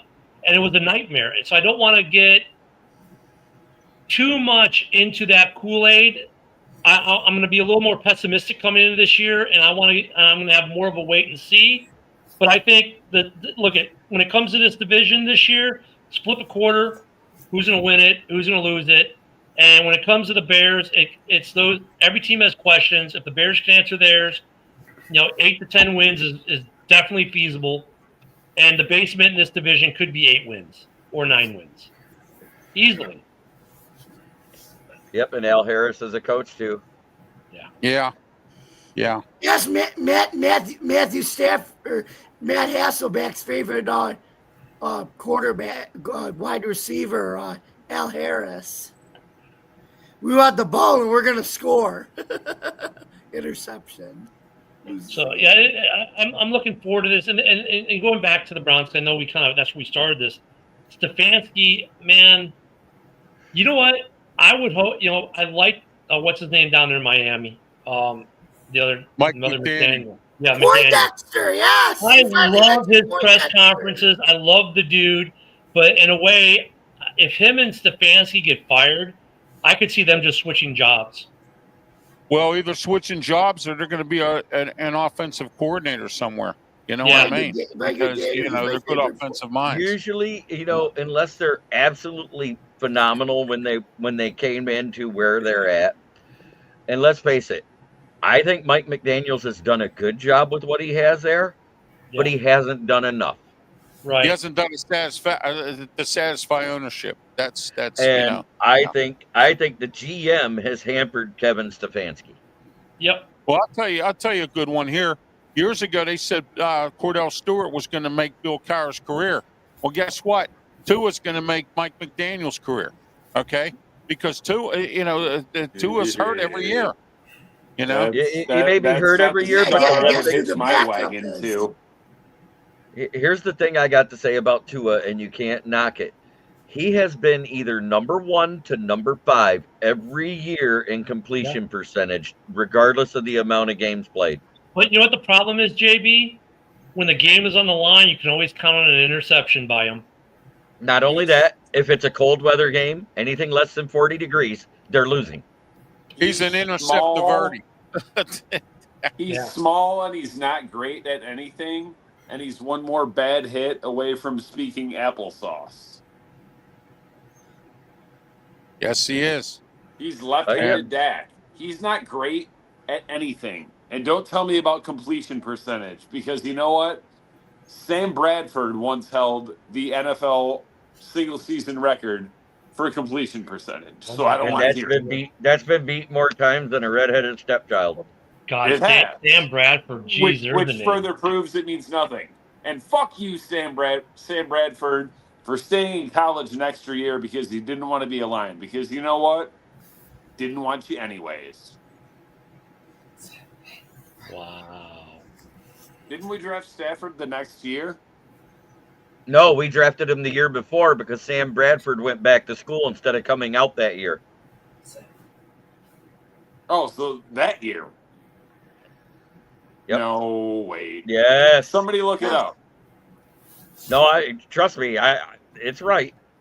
Sam Bradford was drafted the year after or 2 years after Matt Sam Stafford. Bradford was 2010. Stafford was 09. So the next year. That's what I said. You know what, Ralph? I want this for Ralph. I hope that your prediction on the Steelers holds true, and the coach, who I will not name, leaves after 20 years, and Stefanski can hold on for this year, next year, and they fire him, and then he goes to the Steelers and also wins the Super Bowl. That could happen. I mean, it really could happen. You know, I'd like to see T.J. Watt get a Super Bowl, but I don't think he's going to get one with Mike Tomlin. I'd like to see Cam Hayward get a ring. It's not going to happen with Mike Tomlin. I'll tell you what. Like George Zimmer said at the Men's Warehouse, I guarantee it. You're going to like the way you look. I guarantee it. I guarantee it. Yeah. All right. I'm going to start with Ralph. Go ahead and announce your channel and tell everybody where they can find you. Well, you can find me on YouTube, Facebook. I'm on Twitch, Twitter X, and I'm also on the Kick Network. And also I'm on Tumblr and LinkedIn. And also I have 2 radio shows on Saturday on 1250 a.m. The Answer in Pittsburgh. You can listen online at 1250 theanswerpgh.com. And I also have over 2,000 subscribers on my YouTube channel, and I'd like to get 3,000 by the end of the year, but we'll see what happens. And my Twitter page is starting to pop a little bit as well. So, and thank you. Follow and subscribe. All right. I'm going to let Ken talk about his show that comes on usually preceding mine every day at 11 a.m. Eastern, 10 a.m. Central. Go ahead, Ken. Yeah, because JB and I are on the same network, but you can get me at Ken the Bear Fan on X, where you can watch all of the shows I'm on and all the shows JB is on, because we're on the same network. It's wonderful how that works. Every morning at Monday through Friday, 10 a.m. Central to 11 a.m. Ken and Ken with JB right after. Then Wednesday nights from 7 p.m. to 8 p.m. right before this show, go figure, Hallis Hall. And then Hallis Hall Sundays, your pregame destination, starting at 11 a.m. Central, right before kickoff at noon Central. And you can get that on Ken the Bear Fan on X, also Ken the Bear Fan on YouTube. Plus, you can go to the Huddle Sports on YouTube, Facebook, the Huddle Sports app on Roku and Fire TV. Of course, on JB's Knee Biting, well, he'll give you the proper Knee Biting name of the YouTube channel, because JB and I are pretty much on the same, so much on the same channels that I'm starting to wonder if he's living in my guest room. But he can if he wants to, if I ever had it. Or he's in mine when it's in summertime, because he won't come up here in the middle of winter. No. So definitely go give a like and subscribe on all those. The X account right now is I was climbing up to that 9K mark, going to make that march back. It's mostly all sports podcasts now. And also you can find JB and I every so often with the To the Top guys. Driving to the top guys. There we go. I brain farted. Driving to the Top guys. A lot of their stuff is on our pages. And you can find JB and I. They're usually on Tuesday nights for their open mic. Where next week, and I'll give a preview so you can come watch JB and I and Jamie missed last night. So next week, we're going to start previewing divisions, and we're starting with the AFC North. So we're going to have some fun there. So you can catch JB and I getting all kinds of trouble across the platforms of podcast infamy. There we go. Well, if you need me to come on, I'm not hard to find. And if I can do it, I'll be on. But yeah, anytime, brother. All right. Dom, go ahead and shout yourself out. Let me see. The Gauntlet is finally coming back probably 2 weeks from now on YouTube, Facebook, all that. Sideline Sports. That's about it. Okay. My Facebook page, you can find me ranting and raving about a number of things. Dom DeRubis, Facebook. I pop in on JB shows when I can because we've been doing this for how many years? 4th year. Yeah, 4 years. Yeah, 5th year. Season 5th year 5, for episode Sideline, 1 right? of the Gauntlet. 2 weeks from now. Yeah, that's it. All right. And last but not least, Austin and Megan, before we let Jamie take over before I end the show, talk about your new channel that you got coming up. I got a YouTube channel trying to get off the ground. It's called Hacked In Fantasy Sports Talk. Planning on having one of my JB shows, streaming that live on my channel as well to gain some traction. Mainly just I'm going to talk about football, NFL news, fantasy, all that fun stuff. So yeah, excited to get it going. All right. And Jamie Malloy, beat writer for the Stadium Rant and Fortball.com. Go ahead. Tell all your credentials. As well. Thank you very much, Jeremy. So you guys can follow me, yours truly, at Bill's Chat 1 at Bill's Mafia Chat. And also at Jamie Malloy, the Unbiased Journalist, at DJ Dog Tags on X, the Fortball.com and StadiumRant.com, where I write about all sports. Then you can catch me Tuesday nights right now at 9:00 p.m. where Ken and all the other guys at Drive to the Top Productions do Open Sports Night. And if you want to see a recap of probably one of the most R-rated rants that I've ever went on last night, you can catch that on YouTube. It was epic, and so yeah. Hey Jamie, can I say this real quick? If you ever talk to Jamie, let me say one thing you don't tell him: that you're a Bill Belichick fan, and that's all I'm going to say about that. However good of a R-rated Bills rant you have, I've got a better one, my boy Brad. Okay. Anyway, and then you can catch Joe Dalio and I the hour before at 8:00 when we start season 3 premiere of the Buffalo Sports Conversation room on Tuesday, July 26th at Drive to the Top Productions. And then you can follow me here as a guest, regular guest now on Huddle Sports Network on the NFL Roundtable Talks 11 or Wednesday night, 9:00 p.m. And then starting on Thursdays next year, we'll be doing season 3 of the UFL with Jeremy, Adam, Marcus, and some of the guys back at Drive to the Top Productions. So thank you guys very much for listening tonight. Don't forget to subscribe to our YouTube channel, like, comment, ring the bell for notifications. You can catch all of our episodes on Drive to the Top Productions. You can catch all of our episodes on Roku TV, Apple Fire Stick TV, YouTube, Facebook, wherever you get your podcasts. You can take your pick there. And I'm JB Malloy. Thank you very much for listening. And this has been another episode of NFL Roundtable Talks here on Huddle Sports Network. See you next Wednesday, folks. Good night. All right. And you can always find me on the Huddle Sports Network, the Huddle Sports app. You can also find me on Ken the Bear Fan.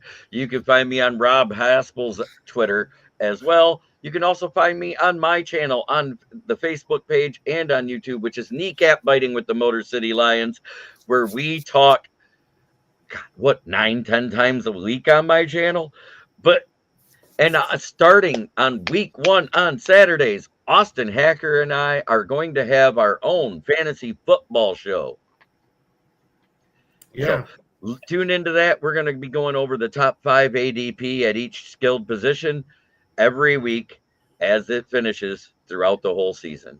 And Megan's going to beat them both in the season. I'm calling it right now. She might in the one league. She hasn't yet in the other. I'm just saying, Megan's going to win. That's the way. Look, it always works that way. Husband and wife are in a fantasy league. The wife always wins. I'm just saying. I know I'm going against him in the other league too, so I'm like, do the wives always win? Because I don't know who won I've last been in year. fantasy leagues with women 10 times, and 11 times the girl never won, unless her boyfriend or husband was in the league. Hey, well, there you go. Hey, you ready for this one? Hey, Austin, remember this saying: "Happy wife, happy life." And the reason those guys and the reason why in those other leagues, why the boyfriend or the husband always lost, because they got the memo. Got it. Well, I didn't get the memo. No, you did not. Because I won. I'll get the memo. I won it the one year with Kyle Orton and Brandon Lloyd. Oh, there you go. And I was in jail for 2 months. But as always, try every day to be a better person than you were the day before. That's the only way to make the world a better place. It starts right here. Much love to everybody who came in and was a guest and everybody in the chat. We got 65 people watching after an hour, which is amazing. The only show that we've done on this show that's had more viewers was the AFC North and NFC North review when we had a full house and we were at 180 viewers 2 hours in. And that's amazing. That was live, people. So thank you again, and tune in next week when we do this. And if you're a Lions fan, tune in Friday night, 9 p.m. as we do the Lions Fan Cave chat, where you'll see almost all Lions fans and the occasional guys from Huddle Up Sports that pop in that want to get beat up with this trash talking. And remember, have a great night. Spay and neuter your pets. Yeah, or as Tom said, as Tom once said on accident for the very first time on my show, he said, "Stay nude to your pets," and that was the best line ever. Have a great night, everybody.